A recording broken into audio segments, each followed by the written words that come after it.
This is Mahri, success coach, angel tarot card reader, and reconnective healer, coming to you from the base of Mount Shasta in McLeod, California. Hi everyone, I'm Dr. Steve Simpson. I'm a mind coach, hypnotherapist, and fellow of the Royal Society of Medicine. And I'm speaking to you today from beside the Thames in beautiful London.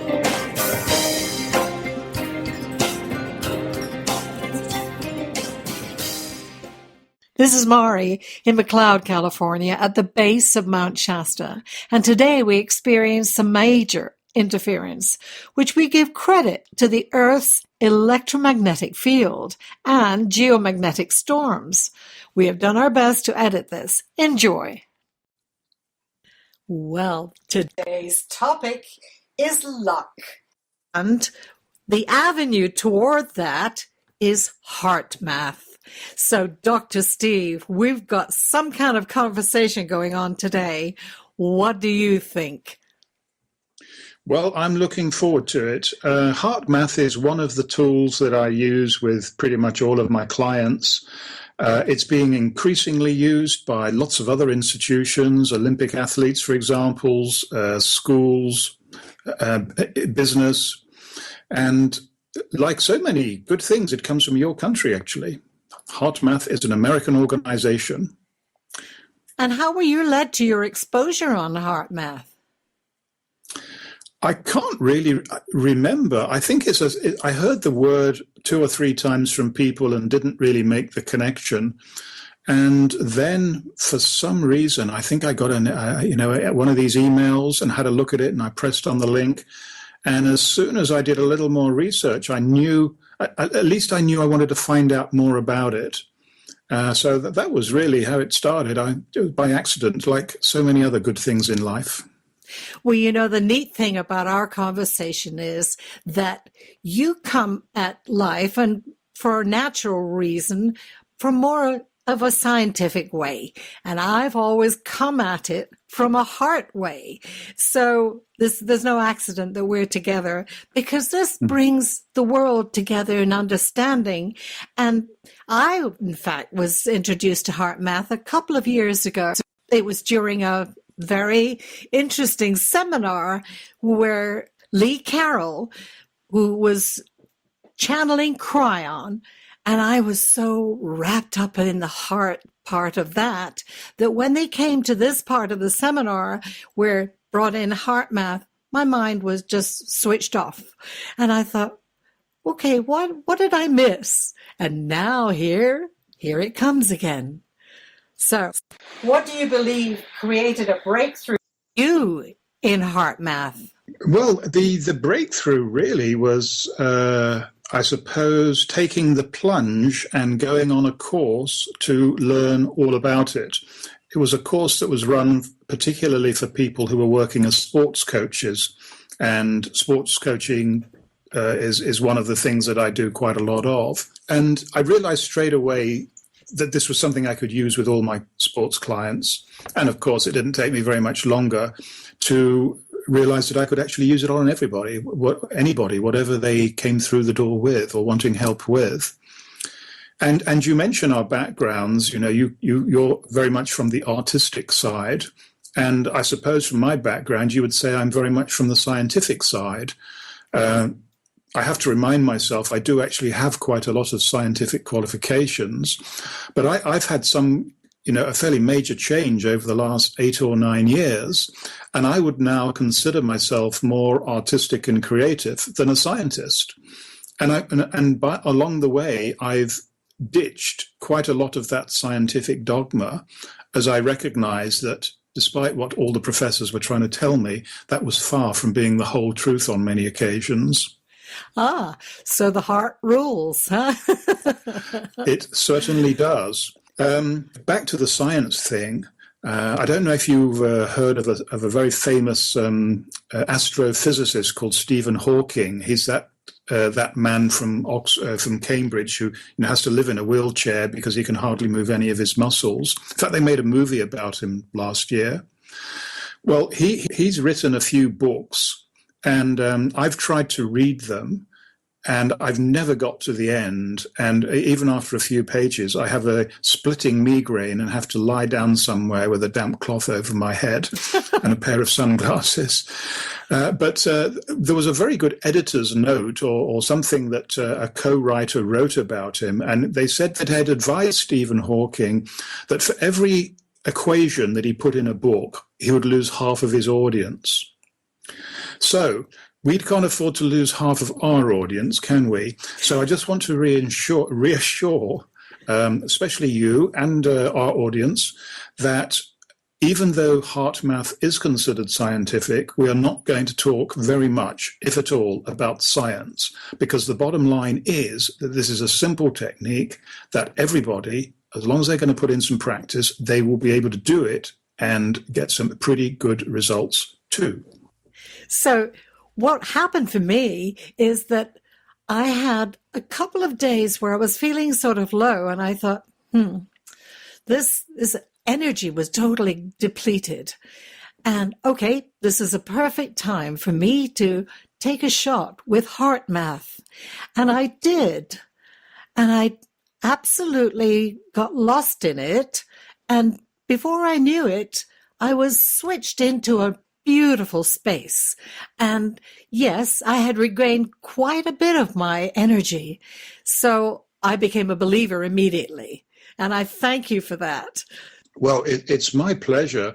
And isn't it a curious thing? I mean, HeartMath is basically instructions about how to breathe in a different way, a slightly different way.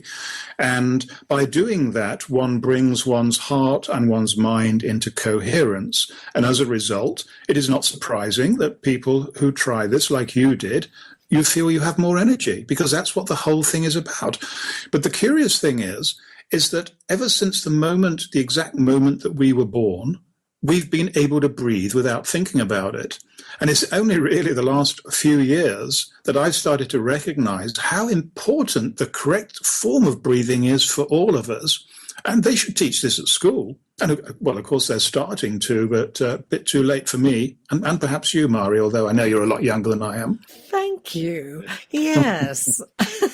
All right. You know, the one thing that I have noticed, that on my journey, I have been more or less preaching the need to remain in the moment and be aware of how you are feeling as you're conducting your conversations, as you're going about your day, as you're just allowing thoughts to travel through, because they raise and lower your feeling of good and not so good. And when you're really paying attention, you can quickly turn things around and change that uneasy feeling to an even better feeling, because it's all about being in touch with how you're feeling inside. And your heart is monitoring all of this. Yes, where would we be without our hearts? Mm-hmm. And I mean, what you're describing is what people throughout the generations, the millennia, have described. Nowadays, people call this mindfulness, but or living in the moment, or living in the now. But there's absolutely no question. There's enough evidence out there that we know that when people do that, they feel a lot better. And just as important, maybe even more important, they perform an awful lot better. And if you're any kind of a performer in sport or music, as you are, then the moment is the only place to be. As they say, you cannot change the past, but you can change the way you think about the past. We are more in control of our emotions than we might believe. And a little bit of time and effort spent on that can make a huge difference to our quality of life. This brings me to the topic of forgiveness, because I remember back in a time when I was going through a very heartfelt situation in my life, and the people around me were saying, well, why don't you tell that so-and-so to do such and such? And it just felt wrong to me. Maybe I should.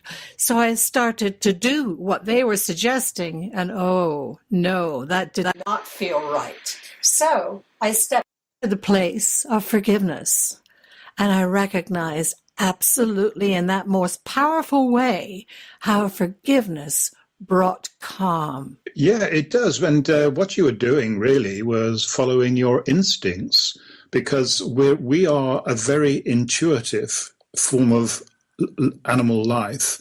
And we all have intuition, we all have instincts. And whilst it's true that sometimes if we follow those instincts, we can get ourselves into a lot of trouble, most of the time those instincts are giving us a very clear message that we should change our behavior and go in a different way. And very often that's right. And forgiveness, definitely. I mean, all of us, all of our listeners, we've had people wrong us and say bad things about us unfairly and all the rest of it. And only the individual can decide, well, what am I going to do? Am I just going to walk away from this, or am I going to stand up for myself? And there are some occasions when you just have to. You can do it without starting a fight or anything, but you can just say, no, look, you may not know this, but what you've just said has really hurt me, and I want to tell you why it has. And very often the person will then say, oh, I didn't mean to do that. I was just making an observation. I didn't realize it was, such a personal comment or whatever. So not an easy one, is it, Mahri? I mean, I get this one wrong quite a few times. Yeah, but, it immediately depletes our energy when we go into that judgmental space, if we'd only just recognize it. And, well, needless to say, Mahri has some words of wisdom, or my wisdom in rhyme. Good. I wondered where those were hiding. I knew you'd got them somewhere. And this one, believe it or not, is from my book, Soul Talking, Wisdom in Rhyme, and it's entitled Heartbeat. Depth of emotion can clearly be seen by watching a heart on a monitor screen. Just think of the things that set that heart pace. Going through life, what makes that heart race? Heartbeat, heartbeat. Even and strong, you capture the rhythm of life. When love's in the air, you might skip a beat. You seem to stop when encountering strife. But that heartbeat goes on through the night. Have you felt that your heart will break if you witness one more unkind deed? Then you step out in nature and witness creation. Yes, that balance and rhythm is all that you need. This heartbeat is felt all over the world. There's no place on earth you'll not find that when the rhythm is steady and even and slow, people only have love on their mind. Keep that heartbeat of love to be kind, and a more joyous world we'll find. That's incredible, amazing. You wrote that quite a few years ago, and here we are talking about it on our radio show now. And every word is as poignant now and as it was then, I'm sure. I didn't connect with it at all, but I decided to put it in the book anyway. There you go. Now, today, absolutely spot on.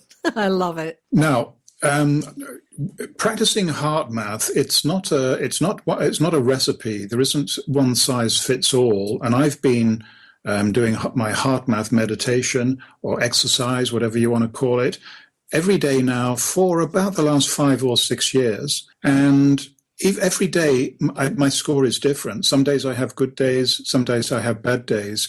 And so because there are no instructions other than the very basic ones, you intuitively find the right thoughts to have while you're breathing and the right ways of breathing. So I was interested, because you've just started doing HeartMath now. You obviously had a really profound experience on the occasion that you've just described to us. I'm interested to know, what were you actually thinking about then? What was your recipe, your own recipe that you were mixing up? I was definitely connected to the need to be mindful of. I was a little distracted because of how I was feeling and wanting to get feeling right immediately. I want it now. So there was a little anxiousness involved in this. However, the minute I recognized that I was being anxious, I said, okay, concentrate, breathe. And of course, that's what people say, stop, breathe, take a breath, be calm, when things are going wrong. But here it was now in a little tool that I was working with and allowing myself to watch my own heart respond on a screen. Here we go. Yeah.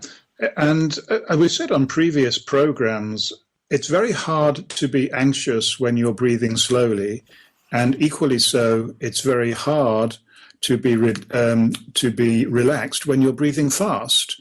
And of course, what happens when people are under pressure? The adrenaline surges through their bodies and they start breathing fast, and it takes their brains further away from the ideal state where they should be in. So just this little simple tip of HeartMath may only be small changes you make, but they can have a profound difference on the way you feel and perform, as we mentioned earlier. And just think of a typical situation. You were getting ready to get into that very important meeting, and you're feeling a little anxious. Now is the perfect time to use this tool. Yes, and by now I'm hoping that our listeners are thinking, well, I would like to try this HeartMath. How do you do it? Well, I'm just going to make it really simple, as I promised at the beginning of this show. And there is a technique called the quick coherence technique, and you can look that up on the HeartMath website, and it will tell you all about it better than I can describe. But anyway, for the moment, here goes. When you're breathing in your mind, count from 1 to 5. So the in-breath, you're counting slowly, 1, 2, 3, 4, 5. And on your out-breath, again, 1, 2, 3, 4, 5. And you do it at a speed that just feels right for you. It's not too fast, not too slow. And if you just carry on doing that for just a couple of minutes, as you say, while you're waiting for your interview or that stressful situation, it will slow your pulse and slow your breathing and produce calmness in your mind. And just in case anybody has any doubts, I can give you my own personal example here. A couple of years ago, I had cataract surgery. I don't know whether I mentioned that to you before, Mahri, but I didn't want to have a general anesthetic or anything like that. I just promised the surgeon that I would be meditating and that he could do the operation. I wouldn't jump off the table. He had his doubts, but I'm glad to say that I didn't jump off the table. I still had to have an anaesthetist in the room with me because just in case I started freaking out, they would jab me full of all these drugs. But the anaesthetist did get increasingly worried because she said to me at one point, your heart has dropped to 28 beats per minute. And of course, it should be about 70 something. And I said, well, that's good. That's the whole idea. That's why I'm meditating. So that was quite surprising because I think she wanted to get these things and give my heart an electric shock. I'm very glad that she didn't have to do that for many different reasons. What a beautiful eye-opener. And, when I was... It was an eye-opener, I can assure you. Thought you'd like that. Anyway, actually, that was totally off the cuff.